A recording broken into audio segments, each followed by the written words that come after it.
ನಾವೆಲ್ಲ ಕೇಳ್ತೀನಿ. ಆಮೇಲೆ ಯಾವ್ದಾಗ್ತಾವ ಯಾವ್ದಾಗಲ್ಲ ಅಂತ ಮುಂದೆನೇ ಪ್ರಸ್ತಾಪ ಮಾಡ್ತೀನಿ ನಾನು. ಬಟ್ ಈ ಸರಿ ಸ್ವಲ್ಪ ಎಲ್ಲರೂ ಒಗ್ಗಟ್ಟಾಗಿ ಒಮ್ಮನಸ್ಸಿನಿಂದ ಹೊರಗೆ ಹೋಗೋ ತೀರ್ಮಾನ ತಗೊಳ್ಳಿ. ಇದ್ರೆ ಇದು ಗಡಿ ಆಗಲ್ಲ. ಇದು ಸರ್ ನಾವರ ಹೊರಗೆ ಹೋಗೋ ತೀರ್ಮಾನ ಅದ ನೋಡ್ರಿ ಸರ್. ಎಲ್ಲರೂ ಒಪ್ಪಿದ್ರಲ್ಲ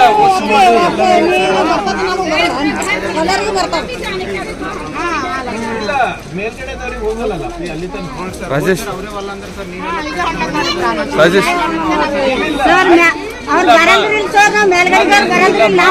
ಅಲ್ಲಿ ತನಕ ನೀರ್ ಜಾಸ್ತಿ ಹೋಗಲ್ಲ. ನಿಮ್ ಮನೆಗ್ ಬರ್ಲತ್ತಾವಲ್ಲ.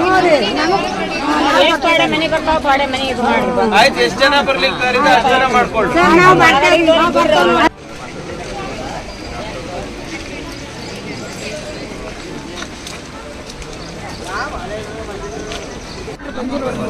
ಅವರಮ್ಮ ಸಾಹೇಬ್ರು ಮುಂದ್ ಬಂದಾರ. ನಾನು ಸರಿ ಬಂದ್ ಹೇಳಿನಿ. ಈಗಲ್ಲ, ಹೋದ್ ಬಾರಿನೂ ಬಂದ ಹೇಳಿದ್ದ ಇಲ್ಲ. ಹೇಳ್ದ ಇಲ್ಲೆಲ್ಲ ನೋಡ್ರಿ ಇದು ಆಗ್ತದೆ, ಇಲ್ಲಿಂದ ಹೊರಗೆ ಹೋಗೋಣ, ನೀವು ಬರ್ರಿ ಅಂತ. ಇಲ್ರಿ ಅಂತ ಹೇಳ್ದೆ. ನೀವು ಗುಡಿ ಇಲ್ಲೇ ಕಟ್ಸಿವಿ, ನಾ ಇಲ್ಲೇ ಹುಟ್ಟಿನಿ.